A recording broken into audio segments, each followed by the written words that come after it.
Bonjour Flavien, Bonjour Valérie. merci de prendre ce temps aujourd'hui pour parler d'intelligence artificielle, de créativité. Merci à toi pour la proposition, l'invitation. Ravi de participer à ton podcast. Est-ce que tu peux te présenter, raconter un peu ton parcours, ce qui t'a conduit à être quitté aujourd'hui? Euh, alors déjà, qui je suis aujourd'hui, on peut dire que j'ai un peu deux casquettes. J'ai une casquette d'entrepreneur. Donc, je suis directeur innovation de la deuxième société que j'ai cofondée. La première, je l'ai revendue il y a 3 ans et demi. C'est un cabinet de conseil en innovation qui était spécialisé dans l'accompagnement des entreprises pour mettre en place des programmes d'intrapreneuriat, donc pour que des gens en interne de grosses entreprises plutôt puissent monter des startups internes et puis ensuite les faire sortir et les faire réussir sur les marchés. J'ai revendu cette société il y a 3 ans et demi et j'en ai cofondé une seconde qui est la première grande école dédiée à l'innovation en France, qui s'appelle IRIG et dont je suis toujours directeur innovation aujourd'hui. Donc ça, c'est ma casquette d'entrepreneur et on le sent, ce qui est un peu en filigrane, c'est une espèce de passion pour la créativité. L'innovation, c'est le phénomène un peu socio-économique, mais derrière l'innovation, il y a cette question de la créativité qui est là très fortement. Donc, depuis que je suis gamin, je suis passionné par cette question de la créativité, comment les idées émergent, comment les grands génies créatifs pensent et ont des idées qui changent le monde. Enfin, c'est quelque chose qui m'anime depuis très longtemps. Et puis ma deuxième casquette, elle est plus dans l'intelligence artificielle. Je crois qu'on va en parler. On va peut-être même un Ouais. peu connecter mes deux casquettes. Je suis arrivé dans l'intelligence artificielle au départ de façon un peu originale. Je suis arrivé par la philosophie. Tu vois, là, je la porte sur mon bras, elle est tatouée. Je la porte autour du cou. Ouais, j'ai vu avant, ouais. Ça n'a rien à voir avec le signe de Mélenchon, hein, c'est un symbole de la philosophie, phi. Et en fait, quand on s'intéresse à la philosophie, on s'intéresse souvent à la philosophie de l'esprit, comment fonctionne l'esprit. Et une des questions de la philosophie de l'esprit, c'est est-ce qu'on est capable de simuler l'esprit pour mieux le comprendre. Et donc tout ça m'a amené à l'intelligence artificielle avec cette question de la simulation de l'esprit humain. Puis comme je suis un gros geek, hein, j'ai commencé à coder à 12, 13 ans, quelque chose comme ça. J'étais sur des ordinateurs à 6, 7 ans, enfin voilà. Euh, j'ai regardé comment ça fonctionnait techniquement, j'ai commencé à coder un peu d'IA, je me suis pris de passion pour ce domaine. Et comme j'ai une fibre d'entrepreneur, j'ai commencé à animer la communauté lyonnaise, hein, je suis à Lyon, sur le sujet IA. Donc, j'ai créé un meet-up qui, aujourd'hui, ça fait 8, 9 ans qu'il existe. C'est une des plus grosses communautés tech indépendantes à Lyon. C'est 3500 personnes réunies autour du meet-up. Ça a donné lieu à la création d'une association avec la métropole de Lyon qui s'appelle Lyon Iséaï. On travaillait alors sur plein de projets avec la métropole, mais on avait comme fondamental l'éthique de l'IA, la question de l'éthique qui est au cœur notamment des développements modernes. Et puis, j'ai commencé à explorer plein de sujets, à faire de la recherche un peu indépendante sur justement ce lien entre créativité et intelligence artificielle, avec cette question, est-ce que la fonction cognitive qui est la créativité, est-ce que celle-ci, on peut la simuler? Est-ce qu'elle est c'est-à-dire externalisable dans une machine. Je trouvais que c'était une question passionnante. Donc, j'ai commencé à donner des conférences sur ce sujet-là en 2014, parce qu'il y avait des algorithmes qui étaient sortis dans ce sens-là. Les gens me regardaient avec des yeux un peu hallucinés, mais qu'est-ce qu'ils Tu racontent? m'étonnes. La créativité et l'IA, ça n'a rien à voir. Enfin, voilà, en 2014, c'était très, très, très, très euh, petit comme sujet. C'était vraiment une niche de niche. Déjà, l'IA, c'était pas un sujet énorme, mais alors l'IA et la créativité, enfin, c'était vraiment de niche.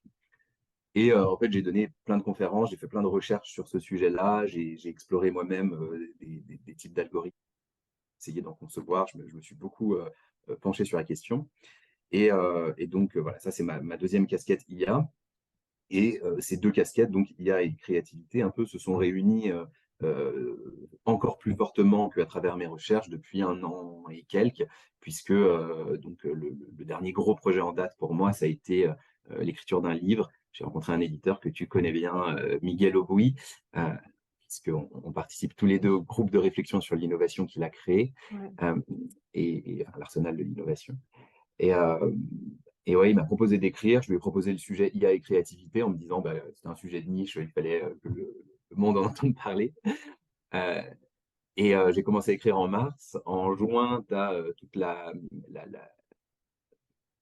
la famille d'algorithmes qu'on appelle text-to-image, donc Midjourney, DALL-E, Stable Diffusion, qui permettent de créer des images très facilement à partir de texte simplement, qui a fait exploser la question de l'IA et de la créativité. Donc ça tombe en juin. Alors moi, je jubilais, évidemment, je me disais génial, ça va donner une ouverture à mon livre. Et puis en novembre, tu as ChatGPT qui arrive, donc là, c'est le monde entier qui s'enflamme et la question de l'IA, de façon générale, devient très importante.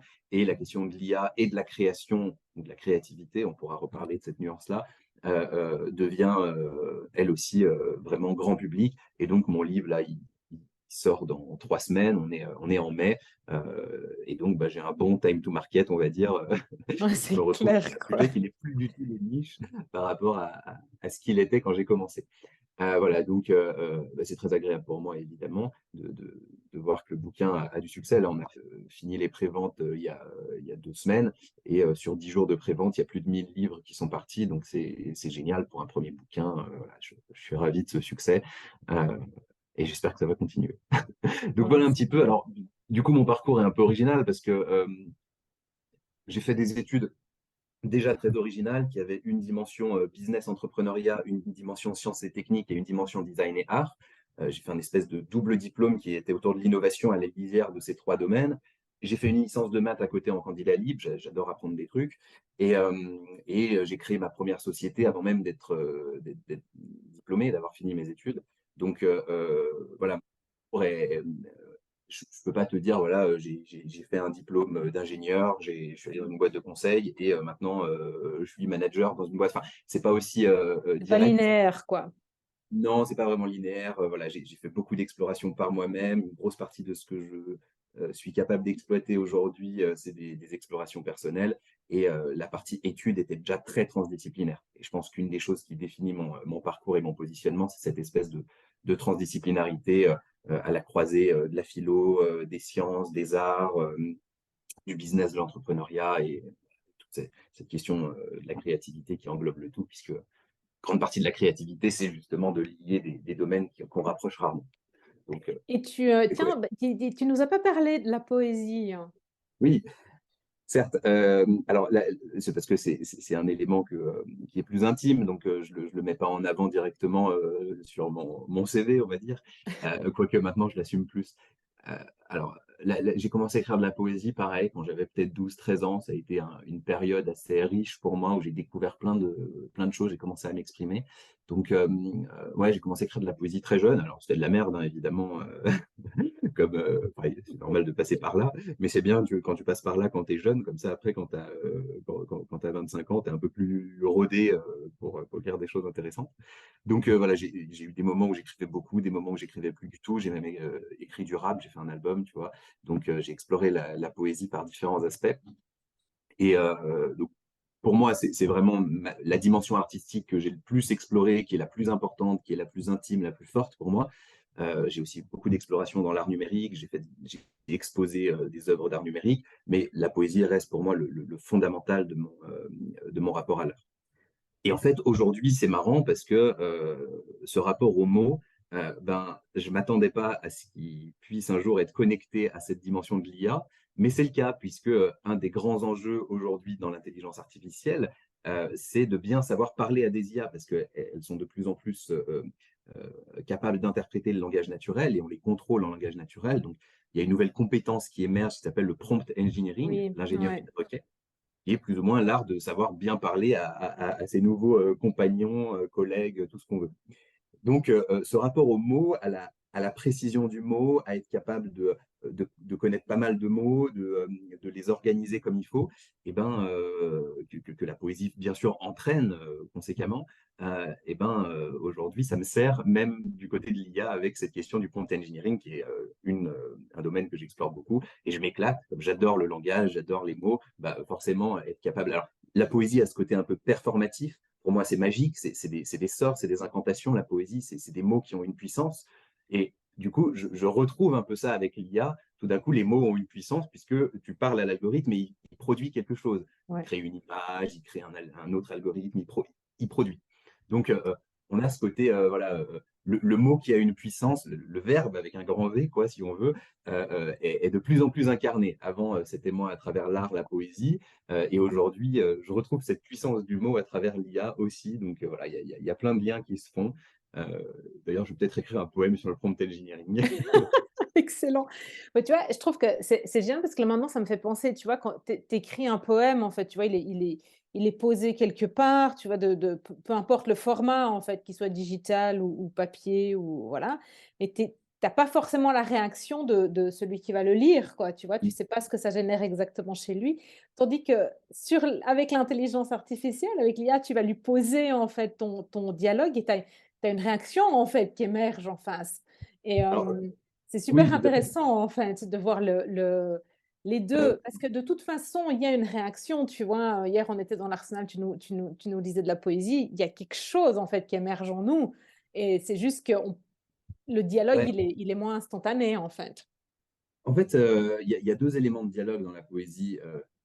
Je crois que, la poésie est vraiment un art très intime, plus intime que les autres arts qui ont tous cette dimension, enfin, tu prends par exemple la peinture, tu t'attends à ce que les gens la voient, tu t'attends à ce qu'elle soit, enfin, soit même accrochée au mur et cetera.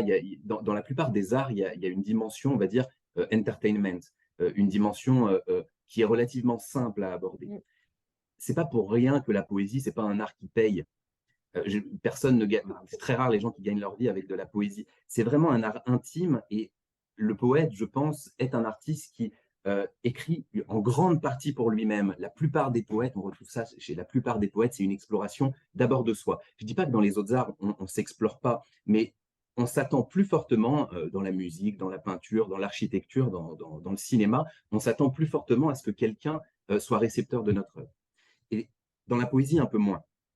Et donc, dans la poésie, il y a un dialogue instantané, mais avec soi-même. Quand tu écris de la poésie, enfin moi en tout cas, quand j'écris de la poésie, euh, j'ai constamment des réactions auxquelles je ne m'attendais pas face à ce que je suis en train d'écrire. Je suis en train de me découvrir, je suis en train de m'explorer moi-même.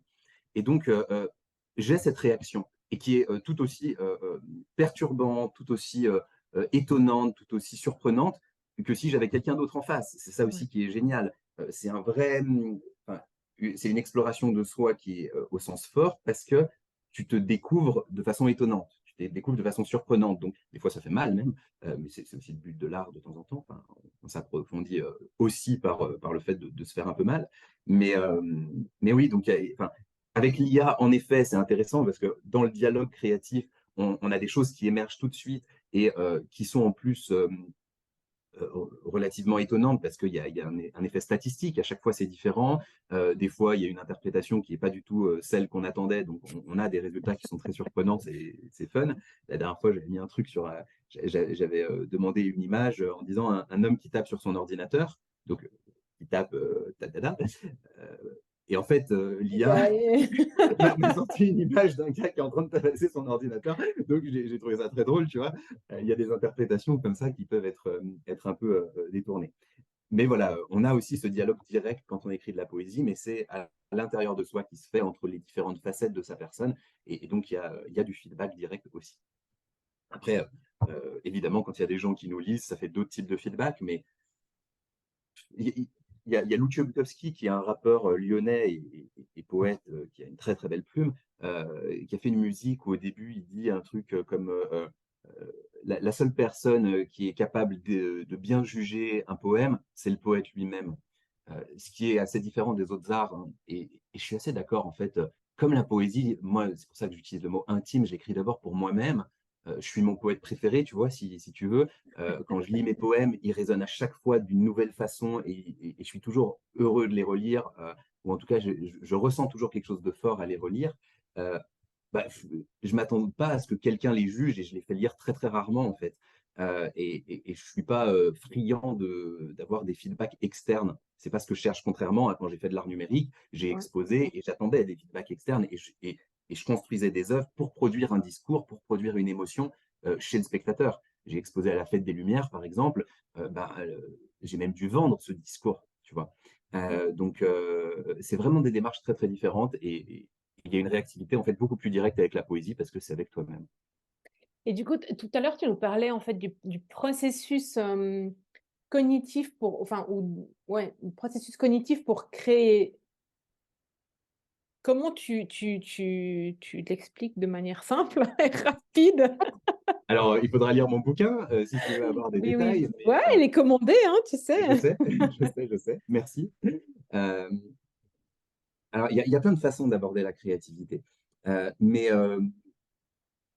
disons que si on veut démystifier un peu le phénomène, parce qu'il y a une espèce de mystique autour de la création, en Occident surtout, on a encore beaucoup de relents de la religion, avec la création avec un grand C, le fiat lux divin, tu vois, que la lumière soit et la lumière est. Donc, il y a cette idée un peu de la création ex nihilo, à partir de rien, où à l'image de Dieu, les choses apparaissent. Et ça produit tout ce mythe un peu du génie qui tout d'un coup a l'illumination à partir de rien et où l'idée lui est émuse un peu, tu vois, il y a, même dans toute la mythologie de la création, chez beaucoup de poètes d'ailleurs, chez beaucoup de philosophes, on a cette idée de l'inspiration qui est déposée par des dieux à l'intérieur de l'humain et tout apparaît instantanément Mm. et le créateur est en fait le messager de quelque chose de divin. Ce qui est enfin, la plus grande arnaque de la créativité que l'histoire ait connue. Je veux dire, c'est évidemment complètement faux et la créativité est un processus cognitif qu'on peut décrire et un processus informationnel de combinaison de choses existantes qui, en étant recombinées, produisent des nouvelles choses. Hein. Si tu prends même l'évolution naturelle, quand tu as des nouvelles espèces qui arrivent, elles émergent pas de nulle part. Elles dérivent d'espèces qui existaient. C'est juste qu'il y a des nouvelles caractéristiques qui émergent, soit du hasard avec des mutations, soit du croisement original de certaines espèces.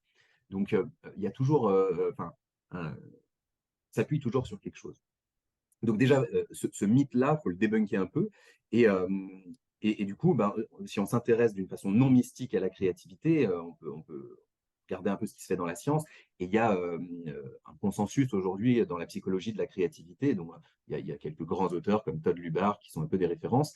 Et le consensus pour définir la créativité, c'est de dire que c'est une capacité qui consiste à produire, donc à réaliser une production. Il y a quelque chose de concret, ce n'est pas juste une idée, il y a une réalisation concrète. Sinon, on est dans l'idéation, pas dans la créativité. L'idéation est juste une partie de la créativité. Donc, il y a une réalisation concrète qui est à la fois neuve, c'est assez évident, mais cette nouveauté doit s'assortir de deux choses, deux critères qui sont l'originalité et l'adaptation. C'est une nouveauté à la fois originale et adaptée au contexte dans lequel elle survient. Donc, évidemment, si tu prends un tableau, je sais pas, d'un pointilliste, genre Georges Seurat, tu enlèves un point de peinture, tu le changes de couleur, bon, bah, tu as un nouveau tableau. Mais il n'est pas du tout original, c'est juste du plagiat, donc tu n'as pas été créative. Euh, donc, il faut cette originalité, il faut que ça s'éloigne suffisamment de l'existant.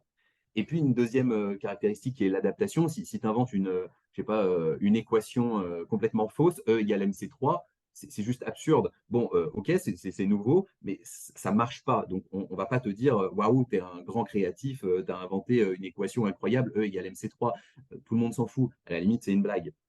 On est plus dans le domaine de l'absurde. Donc, il faut que ça soit à la fois éloigné, que ça s'éloigne de l'existant, et à la fois adapté, que ça s'intègre dans un système de valeurs, de compréhension, de correspondance, de croyance, tout ce qu'on veut, selon le type de création qu'on fait, qui fasse sens.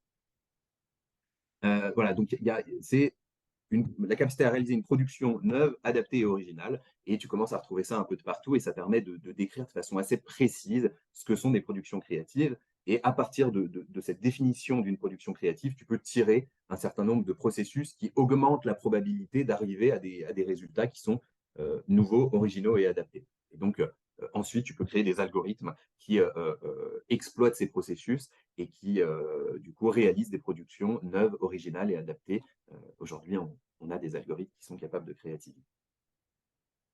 Après, il y a plein d'autres questions. Hein. Il y a la Ouais, ouais, créativité bah oui. autonome, orientée. Enfin, est-ce que des algorithmes sont créatifs si on leur dit dans quelle direction créer est-ce qu'ils sont, enfin, il y a aussi cette question de l'intention de créer qui est un peu au-delà de la question de la créativité seule, qui est vraiment cette question voilà, de l'autonomie de la pensée, de l'autonomie de l'intention, du désir aussi.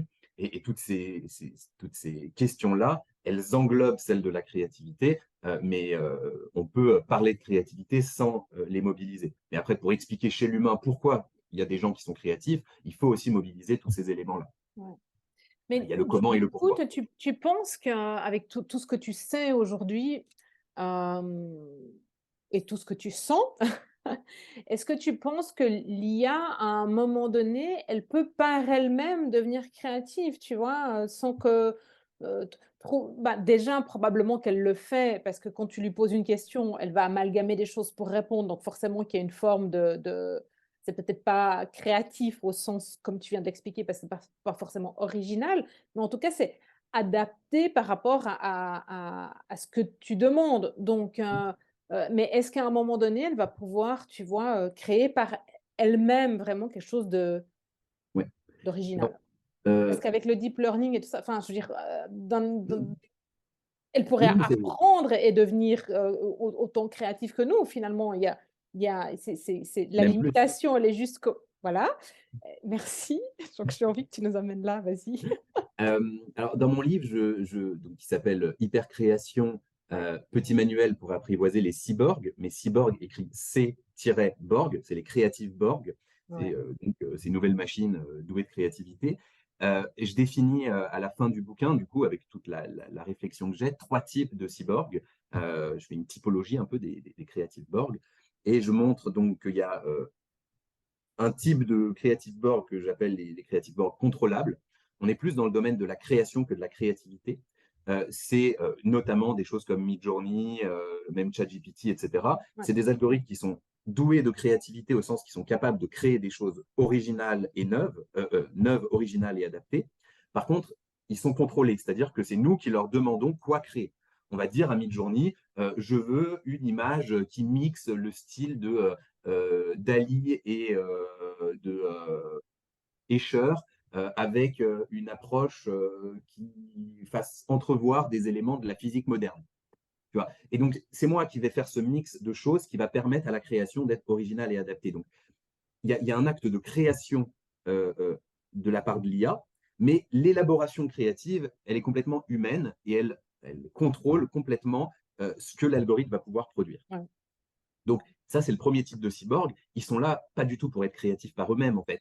Ils peuvent dévoiler une créativité, mais cette créativité sera toujours là pour augmenter la créativité de l'humain. C'est des super outils pour augmenter notre créativité. Ça reste des outils au service de nos intentions créatives. mmh, Le deuxième type de cyborg que j'appelle orientable, et c'est là où c'est très très troublant et où il se passe des choses assez incroyables, c'est qu'en fait, le premier type de cyborg s'appuie complètement sur des données humaines et apprend par pure imitation en fait des données humaines. C'est ce que tu disais avec le deep learning.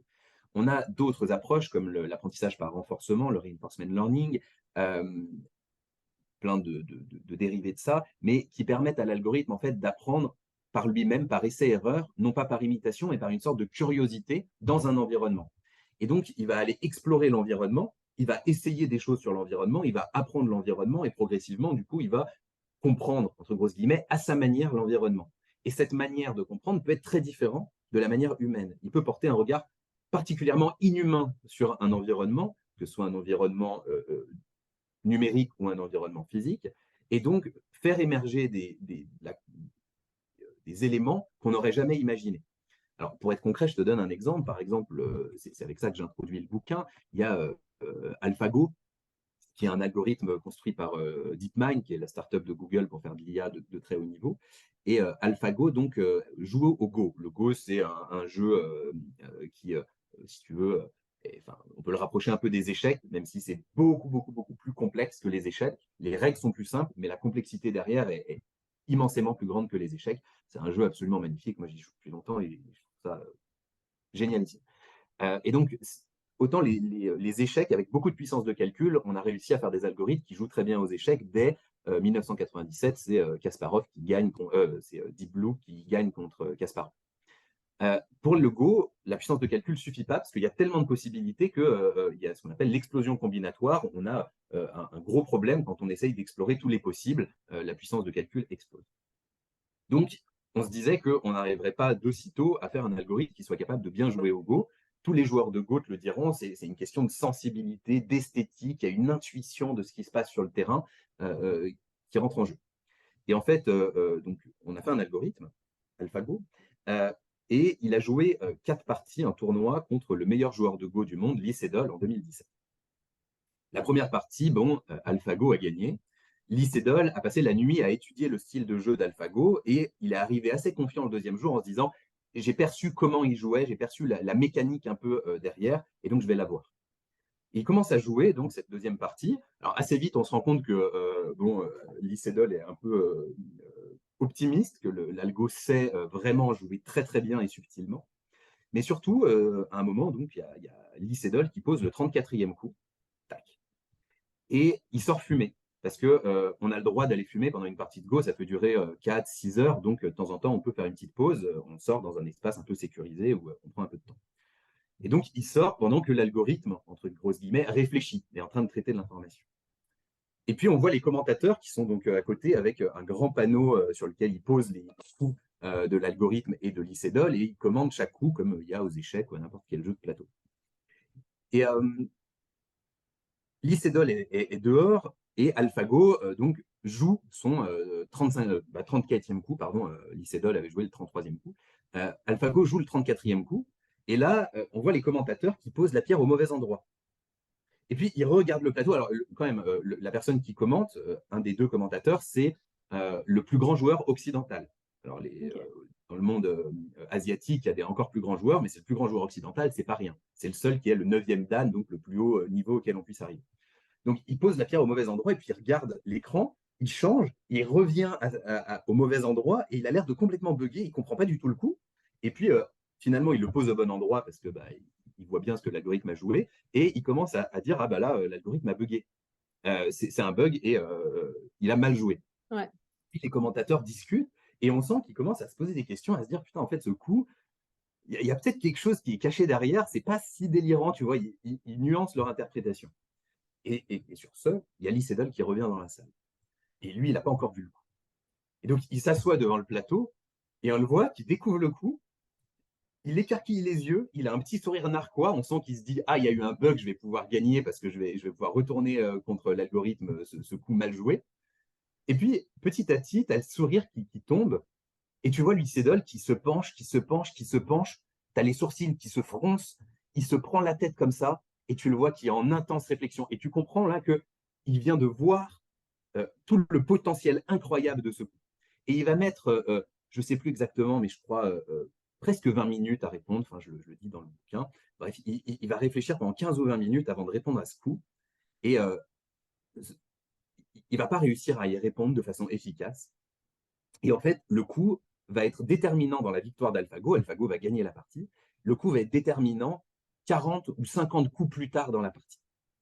Et c'est un coup que jamais personne n'aurait joué.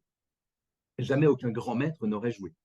Donc, ce qui est donc tout le monde va commencer à dire évidemment que AlphaGo a été ultra créatif sur ce coup, et c'est vrai, c'est un Ouais. coup nouveau, original, éloigné des stratégies existantes et super adapté puisqu'il va donner la victoire à AlphaGo. C'est un coup d'une créativité incroyable, et même Lee Sedol, qui est considéré comme très créatif au Go, n'a pas su s'adapter à une telle stratégie disruptive. Et ce qu'il faut comprendre, en fait, c'est que cet algorithme AlphaGo, qui a su faire preuve de créativité, a été certes entraîné sur plein de parties de grand maître, donc il a la capacité de jeu d'un grand maître, ce qui fait que ses coups sont très adaptés, mais il a ensuite été réentraîné, on va dire, en jouant contre lui-même. Il a joué contre lui-même des millions de parties, et donc il s'est éloigné de la connaissance humaine. Il a développé sa propre compréhension de l'environnement du plateau de Go. Alors, un environnement de plateau, c'est beaucoup plus simple qu'un environnement réel. Il ne faut pas Ouais. extrapoler trop vite, mais quand même.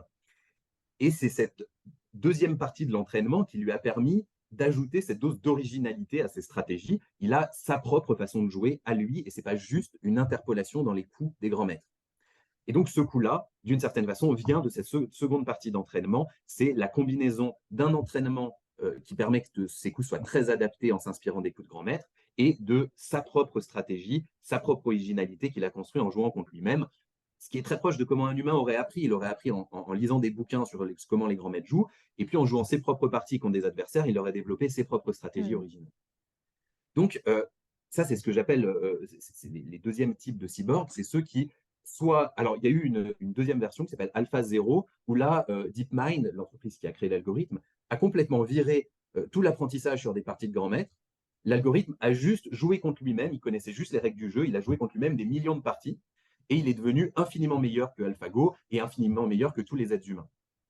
Donc, en s'affranchissant des données humaines, il est devenu encore meilleur.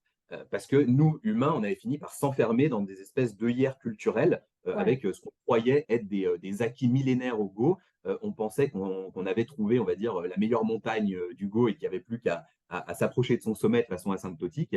Et non, en fait, il y avait d'autres montagnes encore plus hautes à côté qu'on n'avait pas explorées, que l'algorithme a été capable de trouver.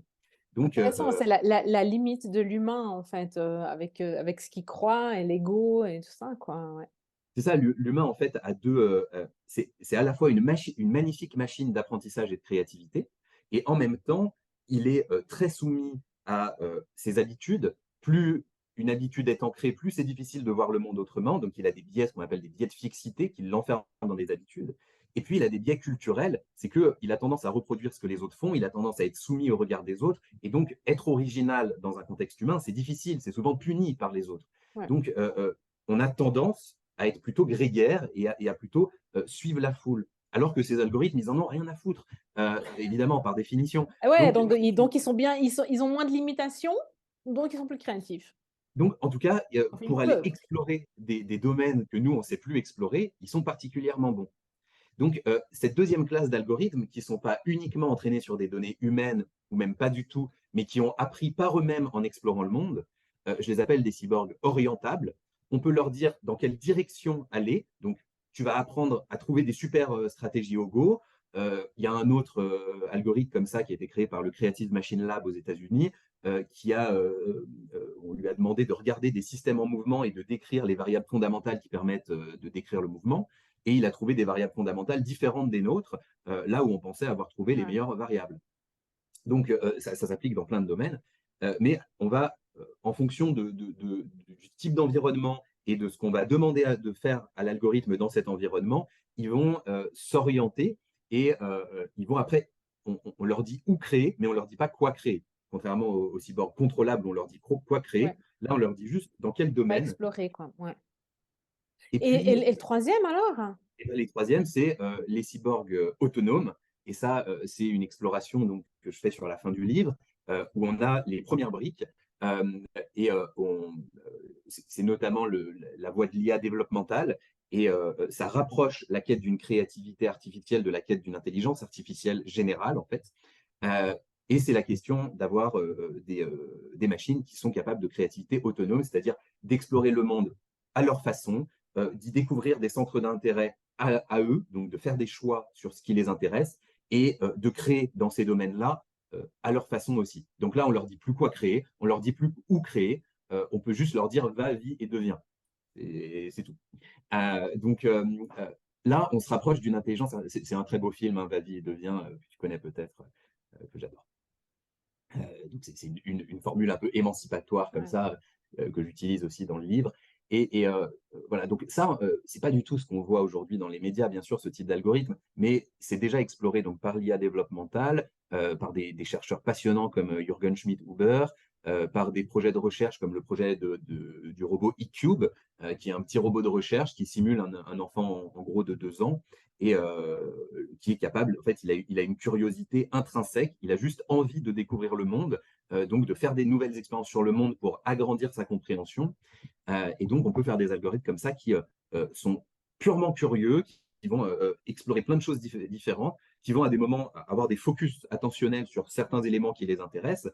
Et en fait, quand tu veux explorer le monde, tu es obligé de créer des choses pour expérimenter sur le monde. Et donc, naturellement, de ces algorithmes-là émerge une forme de créativité qui est complètement autonome. Et même si cette branche-là, on est au tout début, c'est elle qui représente voilà, les projets de recherche les plus complets pour aller vers l'intelligence artificielle générale. La grande question, c'est pourquoi on créerait ce type d'algorithme puisqu'ils ne sont pas contrôlables et même pas orientables. euh, c'est vraiment une nouvelle forme presque de vie qu'on serait en Mhm. train de concevoir. Mhm. Il y a un peu ce projet qui jusqu'à récemment était de l'ordre du fantasme, de créer la vie, un peu le mythe de Frankenstein. Et on, enfin, biologiquement, on s'approche de savoir créer la vie. Cognitivement, on s'approche de savoir créer vraiment l'intelligence. Donc, c'est plus totalement de l'ordre du fantasme, c'est encore de l'ordre de la semi-science-fiction, mais maintenant, c'est des questions qui sont posables au niveau de la recherche. On sait comment les explorer. On ne sait pas où ça va aboutir et comment ça va aboutir, mais on sait comment les explorer au niveau scientifique. Est-ce que Donc, toi, en tant que, tu vois, spécialiste et en tant qu'humain créatif et philosophe, et voilà, ça t'amène à quoi comme sensation, en fait, quand tu vois ces possibles-là? euh, c'est c'est la dernière, toute dernière partie de mon livre, tu vois, où une fois que j'ai dressé enfin, que j'ai fait toute mon analyse, que j'ai dressé cette typologie, j'ai un dernier chapitre beaucoup plus philosophique qui s'appelle Vivre ensemble, qui explore justement comment on va, comment on pourrait, enfin on ne sait pas si on va les amener Ouais, dans la société, ces types de machines, mais comment on pourrait vivre avec ces nouvelles formes intelligentes, vivantes, peu importe comment on les appellera, en tout cas ces nouvelles formes très complexes et très mmh, riches. Euh, et tu vois, il y a des discours, soit des discours qui sont ceux de la peur, oh mon Dieu, c'est horrible, ça va remplacer l'humain. Euh, et à force de croire et de dire ça, on va finir par le réaliser. Donc, je pense qu'il faut vraiment créer des imaginaires positifs. Aujourd'hui, on a trop créé d'imaginaires négatifs à la Terminator. Il y a d'autres regards qui sont un peu techno-enthousiastes et techno-enthousiastes dans un sens un peu transhumaniste, ultra orienté sur la performance, tout ça, qui sont en fait de dire, bah, avec ces machines, on va s'interfacer à elles, donc on va se brancher à elles et ça va augmenter, transcender notre humanité ouais, actuelle, euh, qui sont des discours qui aujourd'hui doivent être pris en compte, c'est crédible. Et quand tu écoutes un des cofondateurs de OpenAI, donc leur directeur scientifique, OpenAI, c'est la boîte derrière ChatGPT mmh, et DALL-E. Euh, donc, il s'appelle Ilya, bon, son nom de famille, j'arrive jamais à le prononcer, mais bon, c'est le directeur ouais, scientifique de OpenAI. Bah, lui, il t'explique que dans 10 ans, euh, l'avenir de l'humanité, c'est en effet qu'on soit branché à des intelligences artificielles parce qu'elles seront tellement infiniment plus intelligentes que l'humain que bah, si on ne fait pas ça, on sera remplacé. Et que c'est un avenir qui est désirable parce que ça va, lui, il a l'air d'avoir qu'une envie, c'est de se brancher à ces IA, ça va agrandir notre perception, notre intelligence, notre expérience du monde, nos possibilités, etc. Ce qui n'est pas complètement délirant, c'est un discours en France, on ne l'aime pas du tout, mais il y a des façons de le penser de façon positive. Euh, Après, chacun a son avis. Moi, je ne suis pas trop dans cette démarche-là. En tout cas, je pense que cette démarche-là, si on y va, il faut y aller avec une approche complètement différente de celle qu'on a aujourd'hui autour du culte de la performance. Et donc, c'est ce que j'explore. En fait, c'est plutôt une troisième voie mmh, que j'explore moi dans mon livre, qui est presque plus la voie du poète, là, qui s'exprime, où j'essaye de montrer que ben, déjà, il faut créer des imaginaires positifs, mais que des imaginaires positifs, c'est pas l'augmentation de la performance humaine, c'est plutôt l'augmentation de la sensibilité humaine pour accepter, s'ouvrir à une nouvelle altérité. Tu vois, il y a l'altérité extraterrestre dont on parle beaucoup, mais on a une altérité beaucoup plus proche de nous qu'on va sûrement créer, qui est celle de l'IA. Donc, comment on s'ouvre à cette altérité et comment, au lieu de toujours rester dans cette logique de contrôle et d'outillage, on peut ouvrir une logique de tendresse, en fait, d'empathie et d'essayer de co-construire quelque chose de plus, de plus sensible entre nous et les machines. Et donc là, je montre bah, des films comme Heure, tu vois, ont cette approche-là. Il y a des artistes comme Annie Cailly, que j'aime beaucoup, qui font de la robotique artistique pour explorer cette dimension plutôt de tendresse, de sensibilité vis-à-vis de la machine, pour que bah, cette nouvelle altérité créative soit l'occasion voilà, d'une augmentation de notre sensibilité et pas de nos performances. Et si on prend les machines par ce biais-là, ensuite se connecter à elles, se marier à elles, du coup, j'ai presque envie de dire, euh, bah, là, ça peut devenir quelque chose de positif. J'en sais rien. Mais il y a des façons de le penser plus positivement. Mais voilà, dans un premier temps, je pense que vivre ensemble avec ces machines, ça suppose de réinventer notre rapport à la machine et plus de la voir comme l'outil de puissance ou l'outil d'asservissement, mais de le voir comme un outil de sensibilité, une altérité sensible. du coup, avec la conscience que tu as toi aujourd'hui de tout ça, qu'est-ce que tu dis aux entrepreneurs ou tu vois, aux leaders, aux dirigeants d'entreprise, ça? Parce qu'on va du enfin, je veux dire, soit on va avec, soit on va contre, quoi, mais de toute façon, j'ai l'impression, en tout cas moi, je pense que ça se passera.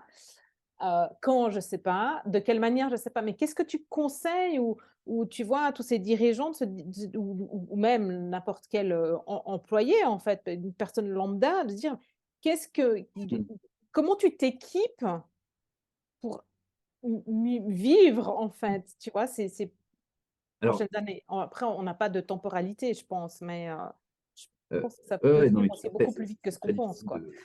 de donner une temporalité, mais en ce moment, ça avance très vite en tout cas. Oui.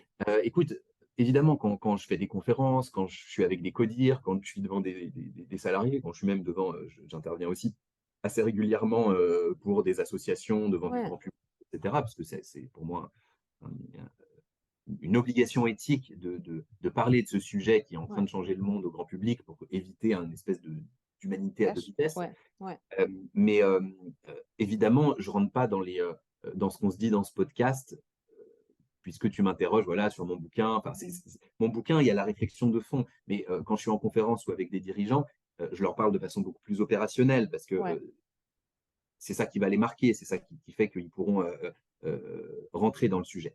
Donc, moi, là où je vais avec eux la plupart du temps, déjà, c'est plutôt sur les outils actuels, donc tout ce qui est cyborg contrôlable, ouais, et c'est plutôt de leur faire passer le message qu'il est en train de se passer quelque chose de très important pour l'histoire de l'humanité. On est en train de vivre un switch, à mon avis, le plus grand switch de l'histoire de l'humanité, mais ça, c'est mon point de vue et je comprendrais totalement que d'autres ne le partagent pas, mais c'est ce que je transmets en tout cas dans mes conférences.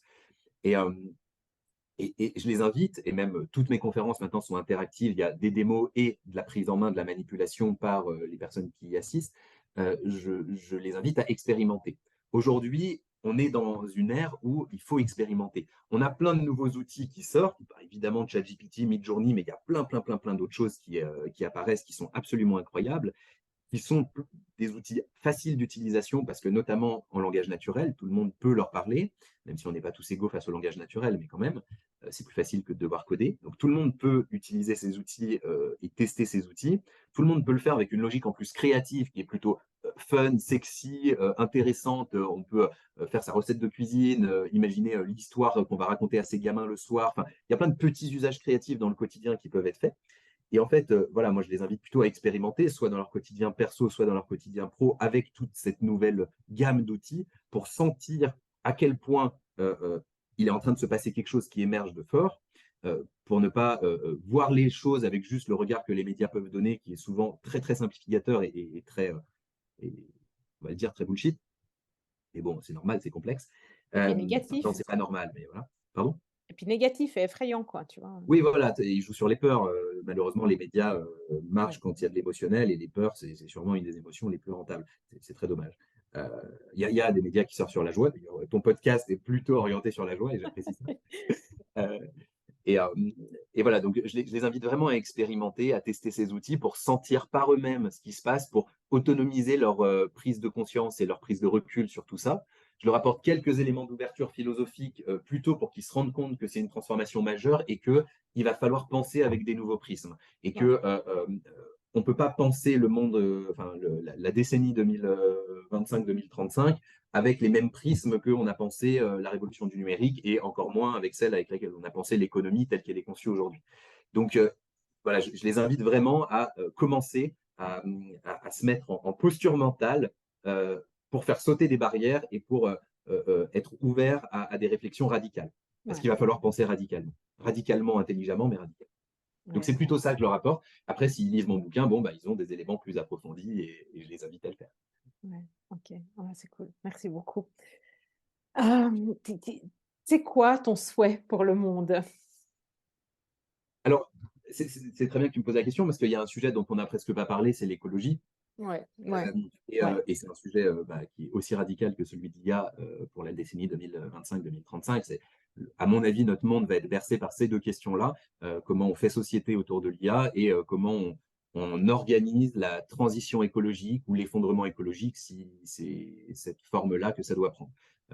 J'en sais rien non plus et les deux sont tout à fait envisageables.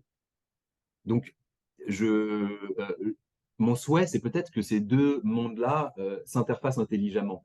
L'IA est un outil extrêmement puissant quand il est utilisé intelligemment et il pourrait participer à, à ce qu'on...